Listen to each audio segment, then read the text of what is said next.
আসসালামু আলাইকুম রহমতুল্লাহি বরকাতুহু। ফায়দা রান্নাঘরে আপনাদেরকে স্বাগতম। ফায়দা রান্নাঘরে আজকে একটা রেসিপি নিয়ে আসছি।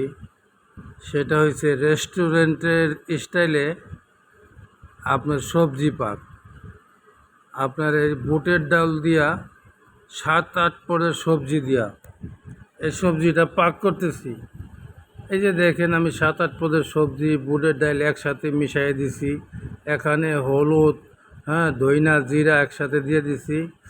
হালকা একটু মরিচও দিচ্ছি হালকা, কারণ এখানে বেশি করে কাঁচা মরিচ আবার বাগারে দিমু শুকনো মরিচ। আর যাতে ছোটোখাটো বাচ্চারাও খাইতে পারে, চালটা একটা পরিমাণ মতো আর কি। আপনারা ইচ্ছা করলে গুঁড়া মরিচ ব্যবহার করতে পারেন, এটা যার যার রুচির উপরে। যে আমি ঢেকে দিছি, এই যে দেখেন। এই যে পাকটা, এটা হোটেলের পাকরাও হার মানায় দিবে। এটা দেশি সবজি যা আছে, প্রায় সবজি এখন মানে পেঁপে আছে, মিষ্টি কুমড়া আছে, লাউ আছে, তারপরে আপনার পটল আছে, চিচিঙ্গা আছে, তারপরে বটবুড়ি আছে, অনেক পদের সবজি আছে। আরও 2-4টার মানে এরকম নামও কইতে পারব না, এত সবজি আছে। আমার পাশেই সবজির দোকান আছে, সব পদের থেকে আমি লোক দিয়ে আনাইছি অল্প অল্প করে। এই যে দেখেন, এখন কি সুন্দর দেখা যাইতেছে। এই জন্যে ভাই, মন মতো যদি কেউ মন খাটাইয়া দরদ দিয়া পাকায়, তাহলে খাইতে অনেক মজা লাগে। আমি বাগার দিয়ে দিতেছি দেখেন। এই জন্য আপনাদের কাছে দোয়া করি, দোয়া চাই, মাপ করি, মাপ চাই। দুনিয়া ক্ষণস্থায়ী, আখেরাত চিরস্থায়ী। এই দুনিয়া একদিন ছিলাম না, এখন আসি, আবার একদিন থাকবো না। কারণ কি ভাই, দুনিয়াটা থাকারই জায়গা না। এই যে দেখেন, বাগার দিয়ে দিছি।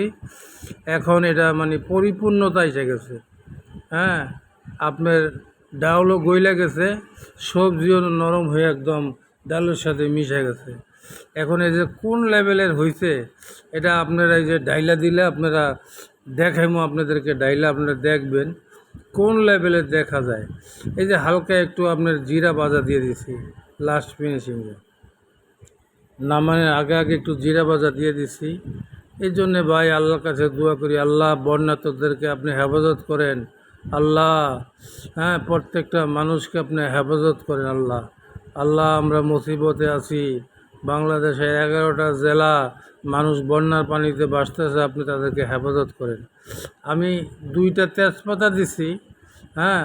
এটা তখন বলতে ভুলে গেছিলাম, এখন বলে দিলাম আপনাদেরকে। এখানে আহামরি কোনো মশলা দেওয়া নাই, কিন্তু খাইতে সেই লেভেলের মজা। আপনারা এই দেশি পাকগুলো একবার করবেন। এই যে দেখেন, ধনিয়া পাতাও দিয়ে দিয়েছি আমি, লাস্টে টমেটো দিয়ে দিয়েছিলাম। ধনিয়া পাতা দিয়ে দিছি। পরে আমি একটা কিছুর মধ্যে ডাইলা পেঁয়াজের বেরেস্তা দিয়া পরে আপনাদেরকে যে দেখাইতেছি। আসসালামু আলাইকুম রহমতুল্লাহ বরকাতুহু।